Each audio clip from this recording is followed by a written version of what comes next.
नमस्कार दोस्तों, एक बार फिर स्वागत है आपके अपने चैनल डिजिटल बड़ा बिजनेस में।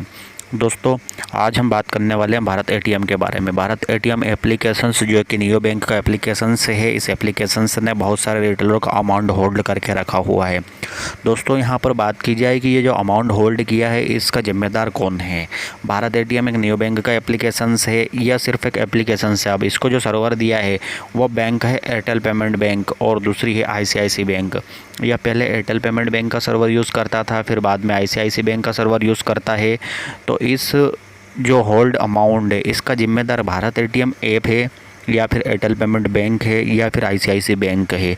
ये अपनी जिम्मेदारी क्यों नहीं ले रहे हैं। यहाँ पर लगभग कस्टमरों का 8 करोड़ रुपए अमाउंट होल्ड रखा हुआ है। वो 1 वर्ष से ज़्यादा अमाउंट को होल्ड किए हुए हो गया है, लेकिन अभी तक उन रिटेलरों को वह अमाउंट वापस नहीं मिला है। लेकिन एप्लीकेशन चल रहा है, एप्लीकेशंस बंद नहीं है। एप्लीकेशंस नए फीचर ला रहा है, एप्लीकेशंस ने अपना नया बिजनेस चालू कर दिया है। एप्लीकेशंस ने एयरटेल पेमेंट बैंक का सर्वर यूज़ करना छोड़ दिया, आईसीआईसी बैंक पर आ गया। पहले भी आईसीआईसी बैंक का सर्वर यूज़ करता था, लेकिन जो रिटेलर का अटका हुआ अमाउंट है वो रिलीज़ करने की कोई सूद नहीं है। दोस्तों, यहाँ पर देखने वाली बात यह है कि यह जो अमाउंट होल्ड करके रखा हुआ है इसका वास्तविक जिम्मेदार कौन है। एप्लीकेशन से कहता है कि आईसीआईसी बैंक के द्वारा होल्ड किया गया है और आईसीआईसी बैंक के ऊपर हम केस कर रहे हैं, लेकिन एप्लीकेशन ही आईसीआईसी बैंक का जो सर्वर है वो यूज़ करने लग गया है। और एयरटेल पेमेंट बैंक की तरफ से हम कंप्लेन करते हैं आरबीआई में जाकर, तो वो कहता है कि हमने इसको बिजनेस दे रखा है, सिर्फ हम बिजनेस रिलेटेड कोई भी जवाबदारी हम नहीं लेते हैं। वहीं से आईसीआईसी बैंक अगर वहीं पर हम कंप्लेन करते हैं तो आईसीआईसी बैंक भी यही कहते हैं कि हमने तो इस भारत एटीएम को या फिर जो भी एप्लीकेशन से हैं, जो एपीएस एप्लीकेशन से होती हैं वह बैंक के सहयोग से ही चलती है। तो ऐसे ही भारत एटीएम बैंक के सहयोग से चल रही है।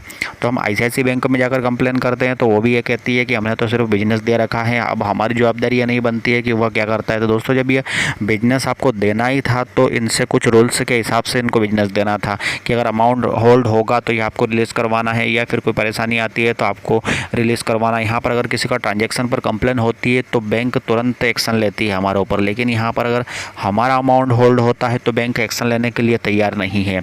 आरबीआई यहाँ पर जिम्मेदार है क्या?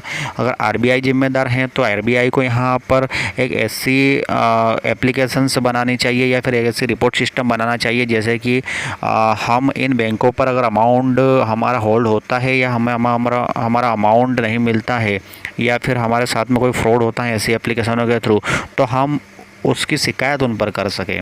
और ऐसे एपीएस एप्लीकेशन है भी सही। जैसे बात की जाए स्पाइस मनी की, तो आप इसकी जो शिकायत है, अगर आपका अमाउंट होल्ड होता है, कोई भी समस्या होती है तो आप आरबीआई से डायरेक्ट कर सकते हैं।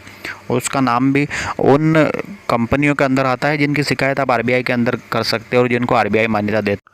दोस्तों, अब यहाँ पर रिटेलर परेशान है। वो भारत एटीएम की कस्टमर केयर से बात करता है तो वह कहता है कि आईसीआईसी बैंक के पास अमाउंट रखा है। आईसीआईसी बैंक कहती है कि भारत एटीएम के पास में रखा है। फिर एयरटेल पेमेंट बैंक में करने जाओ तो वो कहता है कि हम बिजनेस देते हैं, हम ऐसी जिम्मेदारी नहीं लेते हैं। तो वास्तव में ये पेमेंट रखा किसके पास में है। वहीं दोस्तों, जब ये एप्लीकेशन चालू हुई थी तो इस एप्लीकेशन का प्रचार प्रसार बहुत सारे यूट्यूब चैनल के माध्यम से और कई एक्टरों के माध्यम से किया जा रहा था। लेकिन जब इस एप्लीकेशन ने कस्टमर के 8 करोड़ से ज़्यादा रुपए अमाउंट को होल्ड करके रखा हुआ है, तो तब किसी भी एक्टर्स के द्वारा या किसी भी यूट्यूब चैनल के माध्यम से इसको लेकर कोई भी वीडियो नहीं आ रहा है। किसी रिटेलर ने किसी यूट्यूब चैनल के माध्यम से इसकी जानकारी प्राप्त की हो या फिर किसी एक्टर्स के माध्यम से जानकारी प्राप्त करके इस एप्लीकेशन को डाउनलोड किया था, इस पर काम किया था और इसके बाद में उस एप्लीकेशन ने कस्टमर का और रिटेलर का अमाउंट होल्ड करके रख दिया है।